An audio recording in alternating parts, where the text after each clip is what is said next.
देख रहे हैं न्यूज इंडिया एक्सप्रेस और मैं हूं आपके साथ हिमांशु उपाध्याय। गार्गे यूथ ब्रिगेड उत्तर प्रदेश द्वारा सामाजिक संवाद कार्यक्रम का आयोजन नेहरू युवा केंद्र लखनऊ में संपन्न हुआ। कार्यक्रम में ब्रिगेड के पदाधिकारी, सदस्य और समाज से जुड़े लोग बड़ी संख्या में उपस्थित रहे। सभी वक्ताओं ने समाज से जुड़ी समस्याओं और शैक्षिक और राजनीतिक क्षेत्र में समाज को आगे आने की बात कही और समाज में युवाओं को आगे आने पर विशेष बल दिया। कार्यक्रम के अंत में ब्रिगेड संरक्षक अमरदीप माथुर ने अपने संबोधन में क्या कुछ कहा, आइए आपको सुनाते हैं। मतलब जो है आम आदमी पार्टी के माध्यम से विधायक बनेंगे तो उनको समाज की आवाज उठाने से पहले एक बार अरविंद केजरीवाल की तरफ देखना होगा। कहीं ऐसा तो नहीं है कि वो जो है समाज वो मतलब हमारी आवाज उठाने से नाराज हो जाए। एक उदाहरण मैं देना चाहूंगा कि समाजवादी पार्टी में समाज के एक सांसद थे यशवी डोभी नगीना से। आप ये समझ लीजिए कि हमारा समाज उत्तर प्रदेश में अनुसूचित जात में आता है और अनुसूचित जात के साथ यानी कि जो भी हक अधिकार होते हैं वो हमारे भी होते हैं। आप समझिए कि क्या कहते हैं कि प्रमोशन में आरक्षण मतलब रिजर्वेशन एंड प्रमोशन बिल जो संसद में हुआ था कि जो हमारे समाज के सरकारी कर्मचारी अधिकारी उनको वनवादी समाज के लोग यानी कि उनका ड्यू प्रमोशन नहीं करते हैं, तो उससे एक बिल आया था। तो मुलायम सिंह देखिए धोबी समाज का नेता और अपने ही समाज के हजारों लाखों अधिकारियों के खिलाफ उसने यानी कि संसद में बिल फाड़ने का प्रयास किया। तो आप ये समझ सकते हैं कि जब हमारे लोग किसी दूसरे राजनीतिक पार्टियों के माध्यम से विधानसभा या संसद में घुसने का प्रयास करते हैं तो साथियों वो अपने समाज की आवाज नहीं बनते हैं, वो अपने यानी कि उन बालकों की गुलामी करने का प्रयास करते हैं, भले ही उस प्रयास में उनके खुद के समाज का गला क्यों न काटा जा रहा हो। तो मैं ऐसे सभी लोगों से कहना चाहूंगा कि लालच में मत पड़िए। विधायक और सांसद का मतलब होता है प्रतिनिधित्व का मतलब होता है अपने समाज की आवाज, लेकिन जब अपने समाज की आवाज उठाने के लिए फ्री नहीं है तो ऐसी विधायकी और ऐसी सांसदी को अमरदीप सिंह माथुर लाख मारता है। बैनर तले धोबी समाज के युवाओं के लिए जो कार्यक्रम रखा गया था, क्या कहना चाहोगे? उसके लिए मैं यही कहना चाहूँगा कि पूरे देश में हमारा समाज एक सोचे समझे षड्यंत्र के तहत आप सब लोगों को मालूम होगा कि जो इस देश में आरक्षण था वो जाति मतलब जो है अस्पृश्यता के आधार पर था, लेकिन केंद्र सरकार में और राज्य सरकारों में तमाम तरह की इस तरह की शक्तियाँ सत्ता में थी। उन लोगों ने पूरे धोबी समाज को कहीं पे जो है उसको ओबीसी में डाल दिया, कहीं पे एससी में डाल दिया। एमपी जैसे प्रदेशों की हालत तो इतनी खराब है कि 3 डिस्ट्रिक्ट में वो अनुसूचित जात में आते हैं और बाकी यानी कि जितने उसके डिस्ट्रिक्ट है वहाँ वो ओबीसी में आते हैं। तो ये जो षड्यंत्र है कि धोबी समाज पूरे देश में और प्रदेश में एकजुटता स्थापित न कर पाए, उस षड्यंत्र को हम लोग पूरे देश में एक मिशन चला के गार्गे यूथ ब्रिगेड समाज निर्माण की प्रक्रिया में लगा है। मानव कांचीराम साहब के पैटर्न पे हम लोग इसको बनाने का प्रयास कर रहे हैं और पूरे देश में अभी तो उत्तर प्रदेश में हम लोग फोकस कर रहे हैं कि हमारे समाज की जो भी राजनीतिक और सामाजिक हिस्सेदारी है वो जो हिस्सेदारी नहीं मिल रही है।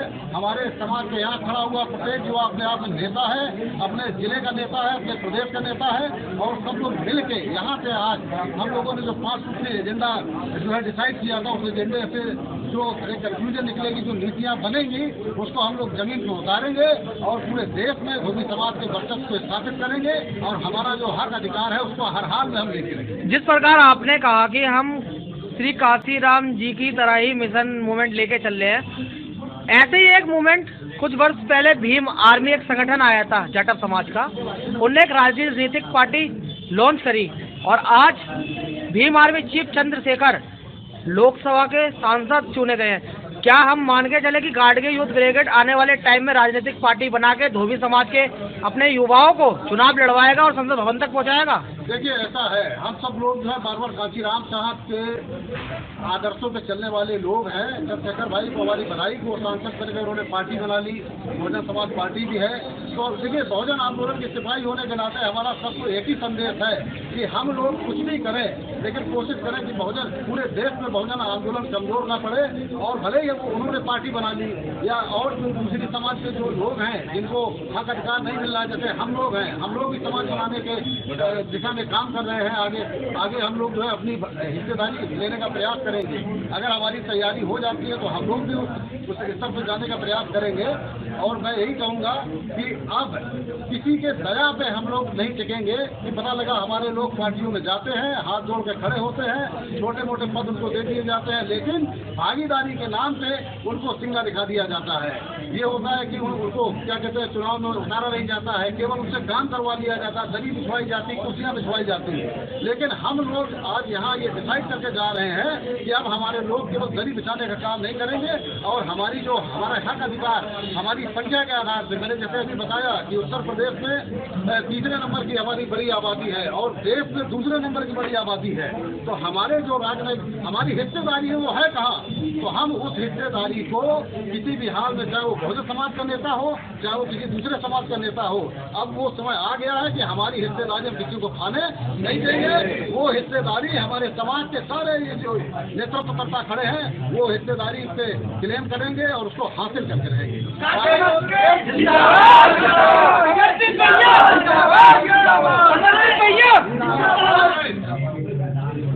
जाते जाते हमारे चैनल के माध्यम से खासकर रजक धोबी समाज के उन युवाओं से क्या कहेंगे अमरदीप सिंह माथुर, जो एक छोटे पद के लालच में हर किसी पार्टी के नेता के पीछे एक चपलूस बन के चलते हैं, उनसे क्या कहना चाहेंगे? वो देखिए ऐसा है, वो सारे भाई हमारे समाज के भाई हैं और हम उनकी कोई आलोचना नहीं करते हैं। समस्या ये है कि उनकी राजनीतिक समझ में समस्या है।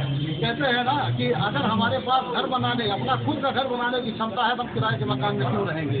मैं उनसे अपील करता हूँ कि अपने साथ आए और हम लोग एक अपना घर बनाने का प्रयास कर रहे हैं। हम लोगों के साथ मिलकर अपना घर बनाए, किराए का मकान छोड़े, क्योंकि वहाँ रोज जो मकान मालिक है उनके साथ अपमानजनक व्यवहार करता है। जब तक जरूरत होती है उनको साथ रखता है, इसके बाद साथ बात बाहर कर देते हैं। और आज तक देखिए हमारे समाज के युवा सारी पार्टियों में किसी का नाम नहीं लूंगा, आज अपने समाज के लिए एक टिकट नहीं दिलवा सकते, एक हिस्सेदारी नहीं दिलवा सकते। अगर यकीन ना हो तो उससे जरा कह के देखिए। हमने सारी पार्टियों में देखा है कि केवल हमारे लोग वहाँ बिरादरी का वोट ट्रांसफर करवाते हैं, लेकिन उनके अंदर इतनी हिम्मत नहीं है कि जिस नेता के पीछे वो काम कर रहे हैं अपने समाज की हिस्सेदारी के लिए आवाज उठा सकें। तो मैं उनसे अपील करूंगा कि ये सब काम बंद कर दें, इससे हमारा समाज कमजोर हो रहा है। मानव कांचीराम साहब ने किताब लिखी थी चमचा योग, तो आपको मैं बता दूं कि राजनीतिक पार्टियों के लोग हमारे समाज को एक चमचे की तरह इस्तेमाल करते हैं और उसके बदले में उसे हिस्सेदारी नहीं देंगे। और ना ही हमारे समाज के लोग हिस्सेदारी की बात करते हैं, छोटे मोटे पदों में जो है विलम्ब जाते हैं, भ्रमित हो जाते हैं। और हमारे समाज का एक उदाहरण आपको देना चाहूंगा कि सपोज धोबी समाज का, यानी कि उत्तर प्रदेश में हो या देश में हो, उसकी अरबों की कीमत है उसके वोट की, लेकिन हमारे समाज के नासमझ युवा उसको 10-10 रुपए में, 70,000 रुपए में बेच के चले जाते हैं। तो मैं ये कहना चाहूंगा कि ये सब काम बंद कर दीजिए और आइए, आप सभी का स्वागत है। अपना घर मजबूत करते हैं और मानव कांचीराम साहब की देखने कोई रिसर्च करने की जरूरत नहीं है। उन्होंने देश में सब कुछ करके दिखाया है और हम लोग उनके आदर्शों पे चलते हैं और हम लोग भी ये सब करके दिखाएंगे।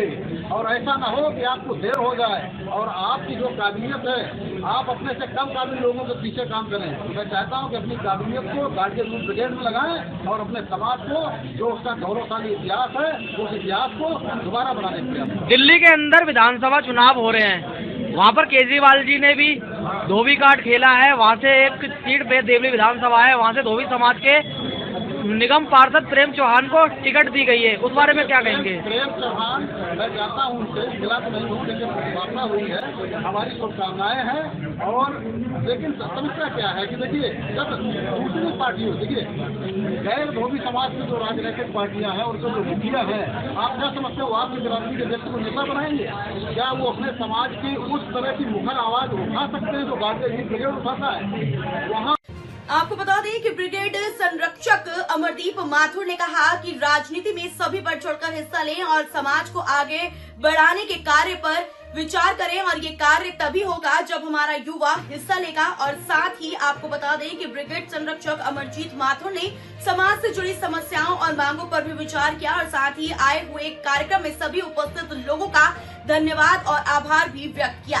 इस तरह के तमाम अपडेट्स के लिए आप जुड़े रहें हमारे साथ। धन्यवाद।